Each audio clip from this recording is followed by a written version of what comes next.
улс байгуулах нь монголоор орших, монгол хүн монголоор үлдэх боломжтой ирээдүг бүтээхийн төлөө би монгол хүн төслийг санаачлан 2018, 2019 оны зунд давхурсан тоогоор 500 орчим хүүхдийг хамрууллаа. Хүүхдүүд маань горих тэрэлжийн үзэгсэлэнд байгальд орших, би монгол хүн хүүхдийн хүрээнд тог цахилгаан, интернет, гар утасгүй, эрүүл аюулгүй, нүүдэлчин ахуйн бүрдсэн орчинд хийж байгаа үйл бүрийнхээ мөн чанарыг танин мэдэж монгол хүмүүн оршихуй хайрлах ухаанд суралцсан билээ. Би монгол хүн төсөл нь хөгжлийн 5 цогц хөтөлбөртэй. Нүүдэлхийн хөтөлбөрөөр гэр барих, аргал түүх, морь унах, тугал татах, үнэн саах, сүү цагаан эдгээр өөрсдөө боловсруулж идэх зэргээр нүүдэлчдийн амьдрал суралцдаг.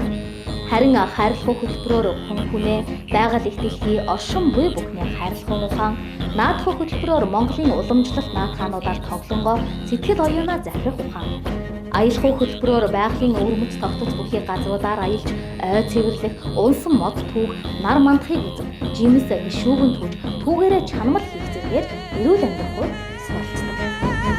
Мөн уралдах хөтөлбөрөөр чулуу, модны тайрдас дээр зураг зурж, хөвгүүд морины ташуур, охид хүүхэлдээ эсхий урлал хийж, гарын ур суралцдаг.